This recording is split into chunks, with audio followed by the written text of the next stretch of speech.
አንድ ጥያቄ ለመጠየቅ ይዣት የመጣኋት ነበረች። ቃሏ ታስደነግጠው ይሆን?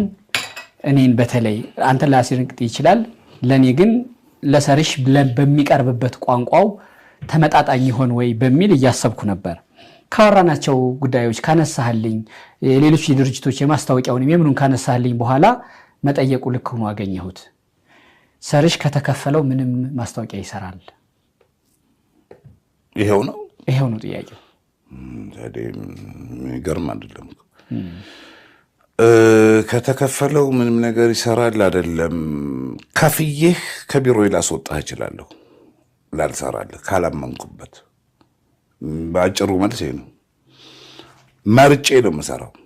እንደሱ ቢሆን ቴሌቪዥንን ከፍታ እስከምትዘጋ ድረስ ነው እንታይ ነበር። ደግነቱ ቴሌቪዥን አትከፍትም፣ ዩቲዩብ ላይ ነው ያለው። እና እኔ መርጬ ነው የምሰራው። ፕላስ አቅም ያለው ሰው ነው የሚያሰራው። አቅም ያለውም ቢሆን ደግሞ ትክክለኛ ነገር ካልሆነ ነው አንሰራም። ፊንቴክን ነው ለምን ነው አላልከውም? ፊንቴክን ለምን ነው እለዋለሁ። ያንን የመሳሰለ ነገር አቀረበ። ትክክለኛ መሆንም አቅም ትክክለኛ መሆኑን አሳየ።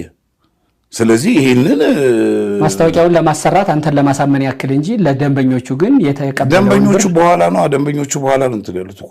አሁን የደንበኞቹን ጉዳይ እኮ አሁን ይሄ እዚህ ላይ ነው ስተታቸው። አሁን ገባህ? ነገሮች ሲፈጠሩ ወደ ኋላ ለምን እንደ ነብይና እንደ ምናምን ነገር ሰማያዊ ፈረስ ለሰርተህ ተንበይ አሳይተህ። ስለዚህ ነብይ ሆነ የዚህን ድርጅት የነገ እንትን አስበህ ትንቢቱ ቢቀር ካፒታልና አቅሙን የተመሰረተበትን የስካውን ታሪኩን ማየት ካንተ ይጠበቃል።